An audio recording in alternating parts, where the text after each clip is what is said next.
सागर मंथन पौराणिक घटनाओं में एक महत्वपूर्ण भूमिका निभाता है, जिसमें शिवजी के वासुकी नाग को रस्सी और मंदराचल पर्वत को मथनी की तरह लिया गया था और स्वयं भगवान विष्णु जी ने कूर्म अवतार लेकर पर्वत को आधार दिया था। लेकिन दोस्तों, क्या आप ये जानते हैं कि सागर मंथन से क्या क्या निकला था? आज के इस वीडियो में हम आपको बताने वाले हैं कि सागर मंथन में कौन कौन सी चीज किस क्रम में निकली थी। हलाहल विष। समुद्र मंथन के दौरान सबसे पहले हलाहल यानी विष निकला। सभी के प्राणों को बचाने के लिए शिवजी ने इस विष को पिया और शिवजी ने इस विष को गले में ही रखा। इस कारण उनका गला नीला हो गया और शिवजी का नाम नीलकंठ पड़ा। उच्चैश्रवा घोड़ा। समुद्र मंथन के दौरान दूसरा रत्न सफेद रंग का घोड़ा निकला। श्वेत रंग का उच्चैश्रवा घोड़ा सबसे तेज और उड़ने वाला घोड़ा माना जाता था। यह अश्वों का राजा है। 7 मुख वाले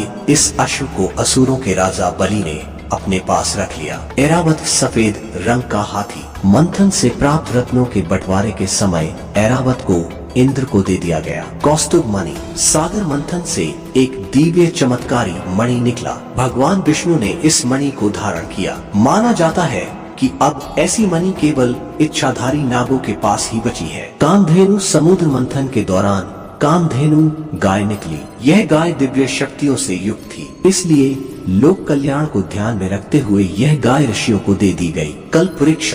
इस वृक्ष को कल्पतरु भी कहते हैं। इस वृक्ष को देवताओं को दे दिया गया। प्राप्त करने के बाद देवराज इंद्र ने इसे सुरकानन में स्थापित कर दिया था। देवी लक्ष्मी। समुद्र मंथन के दौरान रत्न के रूप में देवी लक्ष्मी की भी उत्पत्ति हुई थी। लक्ष्मी अर्थात श्री और समृद्धि की उत्पत्ति। इनके अवतरण के बाद देव और दानव सभी चाहते थे कि लक्ष्मी उन्हें मिल जाए, लेकिन लक्ष्मी ने भगवान विष्णु से विवाह कर लिया। अप्सरा रंभा। समुद्र मंथन के दौरान अत्यंत सुंदर मधुर स्वरूप वाली अप्सरा निकली। इंद्र ने देवताओं से रंभा को अपनी राजसभा के लिए प्राप्त किया था। वारुणी। समुद्र मंथन के दौरान जिस मदिरा की उत्पत्ति हुई उसका नाम वारुणी रखा गया। मदिरा को असुरों ने प्राप्त किया। शारंग धनुष। समुद्र मंथन से बहुत ही शक्तिशाली दिव्य धनुष निकला, जिसका नाम है शारंग।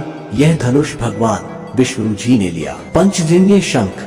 समुद्र मंथन के दौरान रत्न के रूप में शंख की उत्पत्ति हुई। शंख को विजय, समृद्धि, सुख, शांति, यश, कीर्ति और लक्ष्मी का प्रतीक माना गया है। यह शंख भगवान विष्णु को समर्पित कर दिया गया। चंद्रमा। चंद्रमा को जल का कारक ग्रह इसलिए कहा जाता है क्योंकि इनकी उत्पत्ति समुद्र मंथन के दौरान जल से ही हुई थी। इनकी प्रार्थना पर भगवान शिव ने इन्हें अपने सिर पर स्थान दिया। धन्वंतरी देव। भगवान धन्वंतरी विष्णु के अंश माने जाते हैं और आयुर्वेद के जनक। अपने अवतरण के बाद इन्होंने ही लोक कल्याण के लिए आयुर्वेद बनाया और ऋषि मुनियों और वैद्यों को इसका ज्ञान दिया। अमृत।